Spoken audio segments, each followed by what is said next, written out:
خواردنەوەی ڕقوچینە بەرامبەر بە کەسێک بۆی کە هەڵە بەرامبەری نەکەی نە بە قسە نە بەکردەوە خۆت بگری چەند چرکەیەک خۆت بگری ئەبێتە هۆکارێک بۆی کە لە ڕۆژی قیامەتە سەربەرز بیت.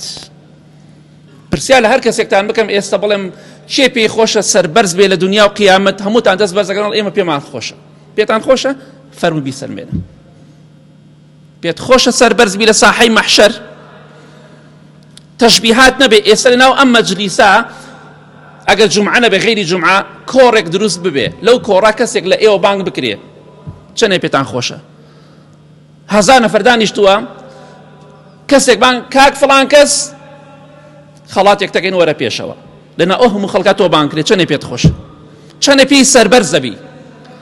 دەی دڵنیابە لە قیامەت هەمان شت ڕووداتەوە، بەڵام لەلایەنی مرۆڤەوە نا، لەلایەنی خوای پەروەردگارەوە.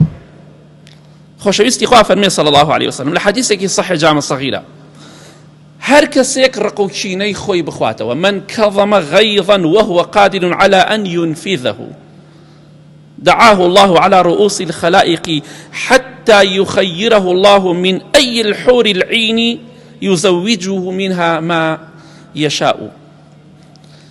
هەر کەسێک لەبەر خاتری خوای گەورە، پێغەمبەری خوا فەرمێ صلی الله عليه وسلم، ڕقوچینەی خۆی بخواتەوە بەرامبەر بە کەسێک کە دەتوانێت تۆڵەیشی لێ بکاتەوە. کەسێک غەڵەتێکی بەرامبەرم کردووە، ئەتوانم جوابی دەمەوە، ئەتوانم لێی دەم، بەتوانم دەستی لێ بوەشێنم، ئەتوانم تۆڵەی خۆمی لێ بکەمەوە، بەڵام لەبەر خاتری خوا ڕقوچینەی خۆم دەخۆمەوە، ئەوە بەس بۆ مەرجەی بتوانی تۆڵەی خۆت بکەیتەوە، نەک بەرامبەر کەسێک دەسەڵاتت نییە. ئەوە نا، تو دەسەڵات نیە، چیە جا ڕقوچینە خۆی ناخۆی کەیفی خۆت هیچ پێ ناکرێت، بەڵام بەرامبەر بە کەسێک کە ئەتوانی تۆڵەی لێ بکەیتەوە، ئەتوانی حەقی خۆتی لێ وەرگری، بەڵام تۆڵەی لێ ناکەیتەوە، غەڵەتێکی بەرامبەرت کردووە، چەند غەڵەتێکی بەرامبەرت کردووە. خۆشەویستی خوا فەرمێ صلی الله عليه وسلم لە ڕۆژی قیامەتە ئەو مرۆڤە لەسەر سەری هەموو خەڵکیەوە بانگی دەکرێ لە ساحەی مەحشەر، دەڵێن فڵان کەس، فڵان کەسی کوڕی فڵان کەس، فڵان کەسی کچی فڵان کەس، تۆ لە دنیادا فڵان ڕۆژ فڵان سەعات لەبەر خاتری خوا ڕقوچینەی خۆت خواردەوە، بەرامبەر بە فڵان کەس کە هەڵەی بەرامبەرت کرد، قسەت نەکرد، ڕەفتاری ناشرین نەنواند، بێگومان پاداشتێکی گەورە وەرەگرێ. بەڵام ئەگەر پیاو بێ، ئەوە خوای گەورە مخەیەری دەکات لە ناو بەهەشتە، حۆری بۆ ڕیزەکرێ، حۆری فڵان کەس بە کەیفی خۆت، ئەمانە هەمووی چیە هەڵە بژێری بیکە بە خێزانی خۆت، لە پاداشتی ئەوەی ڕقوچینەی خۆت خواردەوە. چی کەسێکت پێ خۆشە لەم ئافرەتانە مارێکە بۆ خۆت، دانەیەک تەوێ، چەندێک تەوێ بۆ خۆت هەڵی بژێرە، ئەمە پاداشتی تۆیە. پێت خۆشە ئەمە بکەی، هەم لە ساحەی مەحشەرا سەربەرزە بی، خوا بانگت دەکات، هەم لە بەهەشتا بە کەیفی خۆت خێزان هەڵە بژێری. ترسی ئەوەت نییە خێزانم ڕازی نییە، ئەوە نییە، غیرە نییە، حەسادەت نییە، ڕقوچینە نییە. 1000 ژنت هەبێ لەگەڵ خێزانەکەی دنیای خۆشتا زۆر ئاساییە.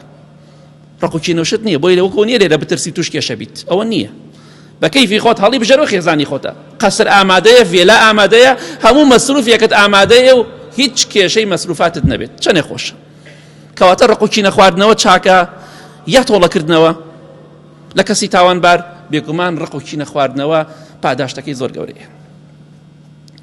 بۆیە ئەوەی کە بە خواردنەوەی ڕقوچینە بە تووڕە نەبوون پێی دەگەی، بە نوێژ و بە عیبادەت پێی ناگەی.